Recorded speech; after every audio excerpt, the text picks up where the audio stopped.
मेरे पति का तबादला एक नए शहर में हुआ था। घर के कामों के लिए मैंने एक नौकरानी रखी थी, जो समय पर आकर सारा काम कर जाती थी। मैंने नोटिस किया कि बाल बच्चेदार होने के बावजूद भी उसे घर जाने की जल्दी नहीं होती है।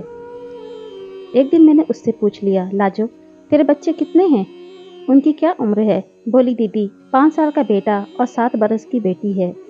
सुनकर मुझे आश्चर्य हुआ। मैंने कहा कि इतने छोटे बच्चों को घर में छोड़कर आती है, तेरा पति संभालता है क्या? सुनकर वो हा हा करके हंसने लगी। बोली, दीदी, मेरा आदमी तो मजदूरी का काम करता है। बच्चों को तो मम्मी जी के यहाँ छोड़कर आती हूँ और वापसी में लौटते वक्त उन्हें घर ले जाती हूँ। मम्मी जी? मैंने आश्चर्य से पूछा कि मम्मी जी कौन है? तुम्हारे बच्चों को रखने के लिए कितने पैसे लेती हैं? दीदी, नाम तो नहीं जानती, सभी उन्हें मम्मी जी ही कहते हैं, लेकिन हमें उन्हें कुछ भी नहीं देना पड़ता है। हंसते हुए बोली तो मेरी उत्सुकता बढ़ गई। मैंने कुछ और प्रश्न उससे पूछे, उसने जवाब भी दिए, लेकिन मैं संतुष्ट नहीं हुई और एक दिन मैं उसकी मम्मी जी से मिलने चली गई। रंग बिरंगे फूलों से सजे बाग में नन्हे मुन्नों को खेलते देखकर मेरा मन पुलकित हो उठा। लाजो एक बच्चे की तरफ इशारा करते हुए बोली, वो रहा मेरा बेटा। कहकर वो उधर दौड़ पड़ी। घर के बाहर किलकारी लिखा देखा तो तथाकथित मम्मी जी से मिलने की इच्छा और तेज हो गई। मैंने दरवाजे पर हल्के से दस्तक देते हुए पूछा, कोई है? तो अंदर से ही एक संभ्रांत महिला ने कहा, आती हूँ, कृपया आप बैठ जाइए। मैं बैठकर सामने दीवार पर लगे रंग बिरंगे चित्रों, फूलों और फल सब्जियों के पोस्टरों को देख ही रही थी कि गुलाबी रंग का सूट पहने महिला को देखकर मेरे मुंह से निकल पड़ा, रजनी आंटी आप? अरे उर्वशी, तुम यहाँ कैसे? मुस्कुराते हुए उन्होंने मुझे गले से लगा लिया।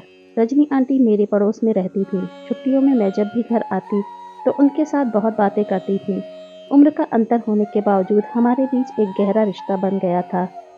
मेरा नाम उर्वशी उन्होंने ही रखा था। उनके 3 बरस के बेटे को परेशान करने में मुझे बहुत मज़ा आता था और तब वे कहती थी कि बड़ा होकर विक्की तेरे बच्चों पर अपनी भड़ास निकालेगा।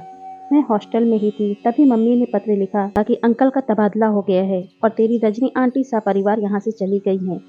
इतने सालों बाद आज अचानक उन्हें देखकर मैं चकित थी और खुश भी। मैंने उन्हें अपने बारे में बताया, फिर उनसे पूछा कि अंकल जी कैसे हैं? विक्की तो अब बहुत बड़ा हो गया होगा, क्या कर रहा है, वगैरह वगैरह। उन्होंने कहा, पीछे देख।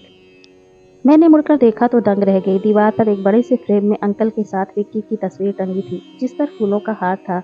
हे भगवान, ये सब कैसे? हम लोगों को नई जगह रास नहीं आई। उर्वशी अपने आंसुओं को रोकने का प्रयास करती हुई वे बोली, क्या मतलब? मैंने पूछा। तब आंटी बताने लगी, तेरे अंकल का तबादला एक कस्बे में हुआ था, जहाँ सुविधाएं कम और समस्याएं अधिक थी। विक्की बीमार रहने लगा। डॉक्टर के बहुत चक्कर लगाए, लेकिन बीमारी समझ नहीं आ रही थी। फिर हम यहाँ आ गए। तब डॉक्टर ने हमें दिल्ली जाने की सलाह दी। वहाँ जाने पर पता चला कि विक्की के दिल में छेद है, जो अब कोई दवा कोई दुआ काम नहीं आई। उर्वशी हंसता बोलता विक्की छोटी सी उम्र में ही मेरा हाथ छोड़कर चला गया।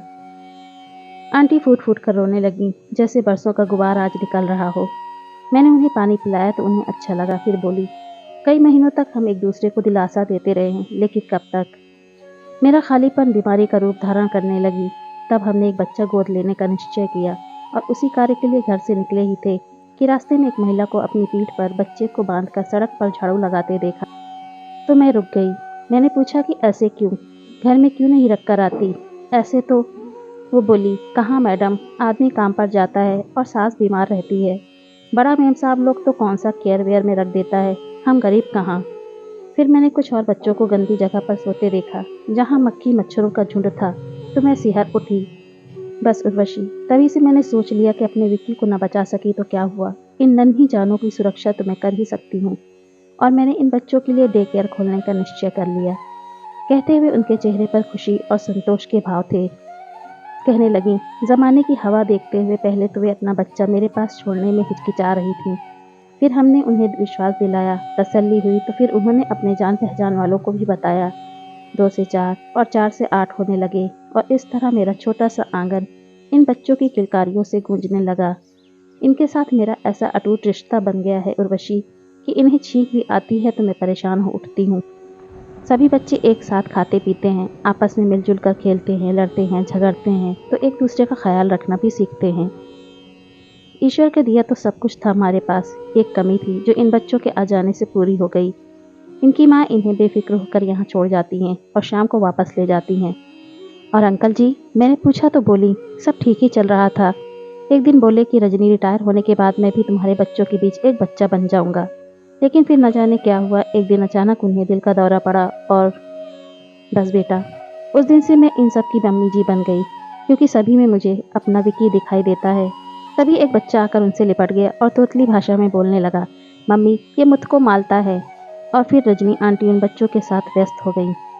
रजनी आंटी की बगिया का एक फूल अध खिला रह गया तो उन्होंने बाकी फूलों को खिलाने का संकल्प कर लिया। उन बच्चों के साथ रजनी आंटी का इंसानियत का रिश्ता कायम हो चुका था, जिसमें कोई लोभ, लालच या स्वार्थ की भावना नहीं थी। वे बच्चों पर अपना स्नेह और ममता दिल खोल कर लुटाती थी और बच्चे भी उन्हें मम्मी मम्मी कहकर उनके आगे पीछे ऐसे घूमते रहते थे जैसे यशोदा मैया के पीछे कन्हैया। मैं उस ममता मई देवी के आगे नतमस्तक हो गई।